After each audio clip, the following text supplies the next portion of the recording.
Berani mencoba. Pada suatu kali, Yesus berdiri di pantai danau Genesaret, sementara orang banyak mengerumuni dia hendak mendengarkan firman Allah. Ia melihat dua perahu berlabuh di tepi pantai. Nelayan-nelayannya telah turun dan sedang membasuh jalannya.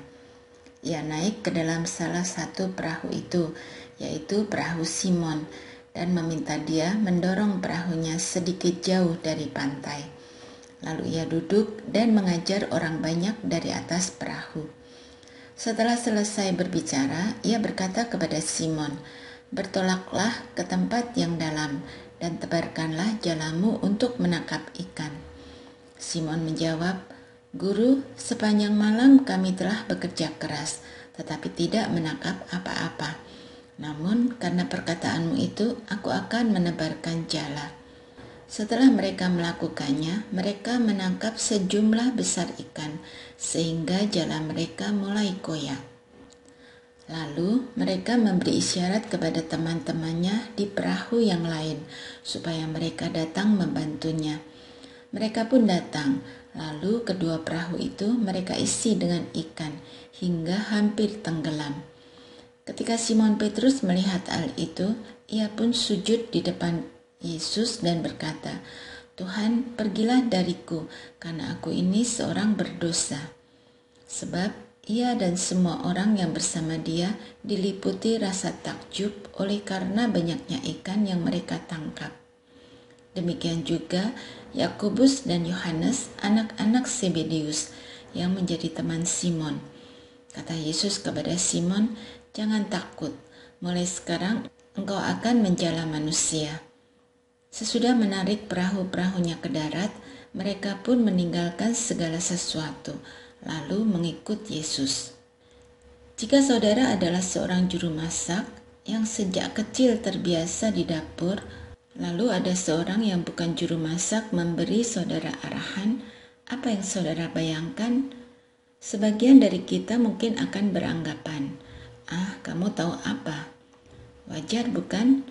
Bagaimana tidak? Yang memberi kita masukan adalah orang yang bukan ahli dalam hal memasak. Tentu lazim jika kita mengabaikan arahannya. Hal yang sama terjadi pada para murid. Mereka adalah para nelayan yang sudah terbiasa mencari ikan, dan danau Genesaret adalah tempat mereka mencari makan sehari-hari.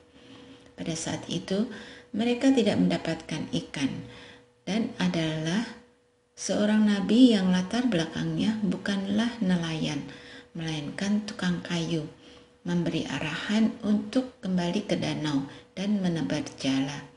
Tentu sangat wajar jika para nelayan ini menolak permintaan Yesus berdasarkan pengalaman dan keahlian mereka. Toh Yesus bukan nelayan.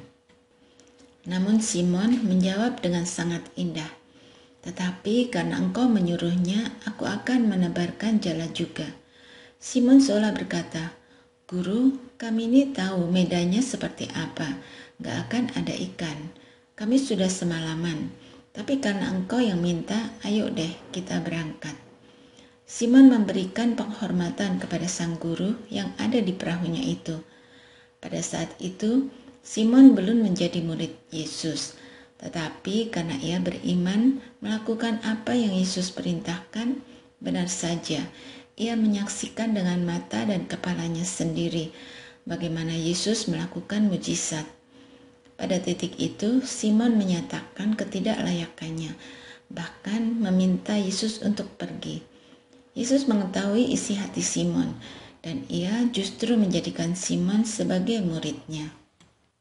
Bayangkan saudara, jika Simon tidak memiliki agilitas, bayangkan jika ia begitu rigid dengan pendiriannya dan tidak mau mencoba. Ia tidak akan melihat mujizat Yesus nyata di hadapannya. Dari kisah ini kita bisa melihat bahwa bagaimana Tuhan bekerja kadang tidak masuk di dalam akal kita. Maka kita perlu memiliki agilitas untuk keluar dari zona nyaman dan menyaksikan bagaimana Allah menuntun kita. Diskusikan. 1. Mengapa Simon akhirnya menuruti perintah Tuhan? 2. Mengapa Simon sampai mengatakan, "Tuhan, pergilah daripadaku, karena aku ini seorang berdosa"? 3. Apa pelajaran yang saudara dapatkan dari kisah ini?